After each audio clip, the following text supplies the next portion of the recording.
श्लोक 1.12 स शंख दध्मो प्रतापवान भीष्म कुरुवृद्ध पितामह सिंहनादम विनद्योच्चेय शंख दध्मो प्रतापवान। 12 भावार्थ विस्तार से। जब युद्ध की घड़ी नजदीक आई तब कौरवों के सेनापति भीष्म पितामह ने, जो कौरवों के सबसे बड़े अनुभवी और प्रतापी योद्धा थे, अपने शंख की जोरदार ध्वनि की।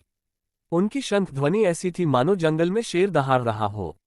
ये सिर्फ आवाज नहीं थी, बल्कि संपूर्ण कौरव सैन्य को आत्मविश्वास और जोश से भर देने वाला उद्घोष था। भीष्म पितामह ने शंख बजाकर संदेश दिया कि हमारे सेनापति तैयार हैं, अब कोई डर नहीं। जीवन शिक्षा। 1 नेता का साहस पूरी टीम का मनोबल बढ़ा देता है। जब नेता सबसे पहले आगे बढ़कर कार्य करता है तो पूरी टीम में ऊर्जा का संचार होता है। भीष्म का शंख यही दर्शाता है। 2 साहस की आवाज संदेह को दबा देती है।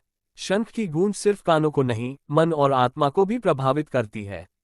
जीवन में जब हम किसी काम को आत्मविश्वास से शुरू करते हैं तो दूसरों के मन में भी शक्ति भर जाती है। 3 हर शुरुआत में जोश जरूरी है।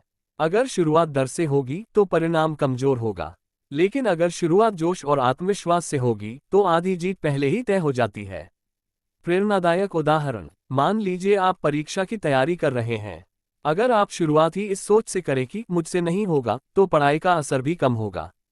लेकिन अगर आप भीष्म पितामह की तरह शंख बजाकर अर्थात आत्मविश्वास से शुरुआत करें, मैं कर सकता हूं, तो पूरा रास्ता आसान लगने लगेगा। प्रेरणादायक संदेश। भीष्म पितामह का शंख हमें यही सिखाता है। साहस से की गई शुरुआत ही विजय का मार्ग खोल देती है।